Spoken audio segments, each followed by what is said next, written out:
वेरिग्नन principal है वो क्या कहता है, हमने दो फोर्सेस के लिए लिया है, वेरिग्नन कितने भी फोर्सेस के लिए हो सकता है। तो वेरिग्नन प्रिंसिपल ये कहता है कि moment due to any two coplanar forces about any point, मतलब किसी भी दो फोर्स की वजह से जो कि कोप्लेनर है उसकी वजह से जो मोमेंट होगा किसी भी पॉइंट के अबाउट वो इक्वल होगा उन दोनों से बनाए गए रिजल्टेंट का मोमेंट के बराबर उसी पॉइंट के अबाउट। ठीक है, मतलब ये P और Q जो दो फोर्सेस है इन दोनों का मोमेंट निकाला हमने इस पॉइंट के अबाउट, उसको जोड़ दिया, वो किसके बराबर होगा, इस R का मोमेंट इस पॉइंट के अबाउट। ठीक है, ये तो प्रिंसिपल है जो डिफाइन किया वेरिग्नन ने। अब इसको प्रूफ करना पड़ेगा, हमें दिखाना पड़ेगा ना कि कैसे हो रहा है। तो प्रूफ करने का ये प्रोसीजर है। तो प्रोसीजर में हमने क्या किया, सबसे पहले तो हमने ये PQ फोर्स लिया दो, उसके बाद जो ये इसका डायगोनल है ये हमारा क्या हो जाएगा, डायगोनल किससे किससे बना है, ये पैरेललोग्राम हमने कंप्लीट किया और पैरेललोग्राम लॉ ऑफ फोर्सेस कहता है कि दो फोर्सेस दी है तो उसका डायगोनल हमारा रिजल्टेंट होगा। तो ये रिजल्टेंट हो गया। अब हमें ये P और Q की वजह से O पॉइंट के अबाउट मोमेंट निकालना है और शो करना है कि वो R की वजह से जो मोमेंट है उसके इक्वल है। तो उसके लिए हमने ये किया, यहां पे लिखा है कि R is the resultant due to force P and Q। अब हम जो नेक्स्ट ये पॉइंट है ये तीनों सेम ही है, पहला अगर समझ आ गया तो बाकी के दो आराम से समझ आ जाएंगे। तो पहला क्या कह रहा है कि moment due to force P की वजह से मोमेंट हम निकाल रहे हैं पॉइंट O के अबाउट। तो ये क्या होगा, ये होगा फोर्स, मोमेंट क्या होता है, मोमेंट होता है फोर्स इनटू परपेंडिकुलर डिस्टेंस। तो हमने माना कि ये परपेंडिकुलर डिस्टेंस d1 है, तो ये P इंटू d1 हो जाएगा। ठीक है, P इंटू d1 आ जाएगा आपका मोमेंट किसकी वजह से, पॉइंट P की वजह से, किसके अबाउट, O के अबाउट। ठीक है, ये होगा P इंटू d1। अब हम सेकंड स्टेटमेंट लिख रहे हैं क्या, कि हमने ये ट्रायंगल लिया AOB और एरिया निकाला ट्रायंगल AOB का। वो क्या होता है 1/2 ऑफ बेस, बेस क्या है AB और AB किसके इक्वल है, फोर्स P के बराबर, इनटू हाइट, हाइट कितना है ये d1, बेस से हाइट ट्रायंगल का, तो ये d1। तो ये एरिया ऑफ ट्रायंगल AOB आ गया half of P into d1। ठीक है, अब यहां से हम बस P इंटू d1 लेंगे तो क्या हो जाएगा, ये हाफ जो है इधर आ जाएगा, तो ये हो जाएगा 2 into area of triangle AOB। और P इंटू d1 क्या था, moment of point, moment of force P about point O।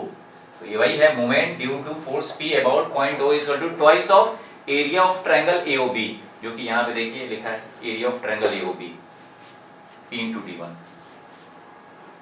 ठीक है, समझिए सर। अब देखिए ये तो पहला हुआ। अब दूसरा देखिए मोमेंट ऑफ फोर्स Q। अब ये जो d1 है ना ये मैंने अलग से डाला है, इसका कहीं यूज नहीं आएगा, ये अलग से इसलिए डाला समझाने के लिए। अगर d1 नहीं लिखता तो ये चीज मैं समझा नहीं पाता आपको, तो अगर ये नहीं समझाता तो इस वाले पॉइंट पे आप पहुंचते नहीं, तो d1 का यूज नहीं है। ठीक है, आप देखिए P की वजह से हो गया। अब सेकंड देखिए Q की वजह से। अब हम कहेंगे कि हम Q की वजह से मोमेंट निकाल रहे हैं पॉइंट O के अबाउट, तो Q की वजह से O के अबाउट मोमेंट जो होगा वो होगा twice of area of AOC होगा ना। यहाँ पे नाम OAC लिखा है, ट्रायंगल को किसी नाम से बुलाइए, AOC OC COA एक ही ट्रायंगल है। ठीक है, आपको बस फोर्स देखना है और उस पॉइंट को देखना है जिस पॉइंट से आपको मोमेंट निकालना है, उसको मिला के आपको एक ट्रायंगल बनाना है और मोमेंट हो जाएगा twice of area of triangle. ठीक है, तो Q वाला आ गया। अब देखिए R की वजह से क्या होगा, ये है हमारा R और ये हमारा पॉइंट O, तो AOD, देखिए OAD twice of area of triangle OAD। ठीक है, तो ये मोमेंट एरिया के फॉर्म में रिप्रेजेंट किया गया है तीनों फोर्स का। अब नेक्स्ट जब मैं जो लिखूंगा उसमें मैं पूरा डेरिवेशन कंप्लीट करूंगा और इससे मैं इन्फ्रेंस निकालूंगा कि हाँ जो ये थ्योरम है इसको ऐसे प्रूव कर रहे हैं। अब देखिए, अब हम ज्योमेट्री से देखेंगे कि ज्योमेट्री में क्या एरिया जो हमने निकाला है उसको थोड़ा सा इधर उधर इंटरचेंज करेंगे और फाइनल सॉल्यूशन आ जाएगा। तो सबसे पहले देखिए एरिया ऑफ ट्रायंगल AOB जो है AOB वो इक्वल होगा एरिया ऑफ ट्रायंगल ABD के, होगा कि नहीं। ये जो एरिया है AOB वो इक्वल होगा ABD के। क्यों इक्वल होगा?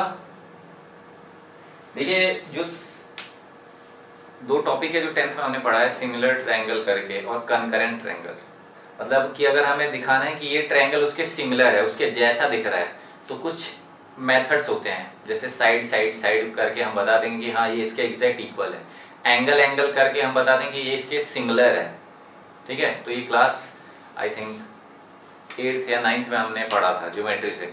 तो उसकी वजह से यहाँ पे हम अगर सॉल्व करेंगे तो हमें दिख जाएगा। क्या करेंगे, यहाँ पे जो दो ट्रायंगल है इसमें एक कॉमन साइड है, और ये जो एंगल्स हैं, ये दो एंगल जो हैं इसको इक्वल दिखा देंगे। एक कॉमन साइड और दो एंगल इक्वल दिखा देंगे तो हमें पता चलेगा कि हाँ ये दोनों एग्जैक्ट एक दूसरे के सिमिलर है, तो एरिया भी इनका इक्वल होगा। ठीक है, तो जब आप इन दोनों को इक्वल दिखा दिया तो सेम इसको भी इक्वल दिखा देंगे। ये ए बी डी और ए सी डी, ये दोनों ट्रायंगल भी सेम एरिया होगा इन दोनों का। एक कॉमन साइड है और यहाँ पे ये बाइसेक्टर रहता है, तो बाइसेक्टर का यहाँ पे एंगल इक्वल होगा। तो दो एंगल इक्वल दिखा दीजिए और एक साइड कॉमन दिखा दीजिए, तो दो ट्रायंगल को आप बता सकते हैं कि हाँ ये एक दूसरे के कंकरेंट, मतलब एग्जैक्ट सेम एरिया है। ठीक है, उसी का यूज बस यहाँ किया गया है। यहाँ पे तीन ट्रायंगल कौन कौन से, ए ओ बी, दूसरा triangle A B D, A B D, और तीसरा ए डी सी, इन तीनों को इक्वल बता दिया। ठीक है, ज्योमेट्री से दिखा के कि हाँ ये तीनों ट्रायंगल इक्वल है। इसके बाद क्या किया, इसके बाद लिखा कि जो हमें प्रूफ करना है, क्या प्रूफ करना है कि मोमेंट P और Q का जो सम होगा वो इक्वल होगा R के मोमेंट के बराबर, इस पॉइंट के अबाउट। तो हमने समीशन लिखा किसका, P और Q का अबाउट पॉइंट O। तो यहाँ पे summation of moment due to force P और Q, यहाँ पे ऐड कर सकते हैं about point O is, O की वजह, O के अबाउट हमने मोमेंट का सम निकाला। तो क्या है, पहले हमने निकाला था लास्ट जो स्लाइड थी उसमें क्या था, एरिया ऑफ ट्रायंगल। ये देखिए यहाँ बोल नहीं रहे हैं, यहाँ पे एरिया ही है, twice of area of triangle OAB plus twice of area of triangle OAC। ठीक है, पिछली स्लाइड में था नहीं ये। अब देखिए इसमें थोड़ा बहुत चेंज करेंगे। क्या चेंज करेंगे, ये OAB है उसको हमने लिखा ADC, क्यों, क्योंकि यहाँ पे हमने पहले बताया है OAB है वो ADC के इक्वल है, और ये दूसरा वाला जो है इसको एग्जैक्ट सेम रखा है। तो यहाँ पे एक्सप्रेशन ये चेंज होके ये आ गया। अब यहाँ पे 2 कॉमन लेंगे, आ जाएगा ADC प्लस OAC। अब देखिए ADC प्लस OAC, देख रहे हैं ये, इन दोनों को ऐड किया तो ये क्या आ जाएगा, AOD आएगा ना। इन दोनों को ऐड किया तो आ गया आपका AOD या फिर OAD। और ये वाला एक्सप्रेशन पिछले स्लाइड में लास्ट वाला पॉइंट यही था, क्या कि R की वजह से जो मूवमेंट होगा पॉइंट O के अबाउट, वो क्या होगा, twice of area of triangle OAD। ठीक है, तो वही फाइनल एक्सप्रेशन आ गया। तो जो हमें प्रूफ करना था हमने प्रूफ कर दिया, क्या कि summation of moment due to force P and Q about point O is equal to moment of resultant R about point O। ठीक है, तो यही है Varignon theorem, Varignon principle of moments. ठीक है।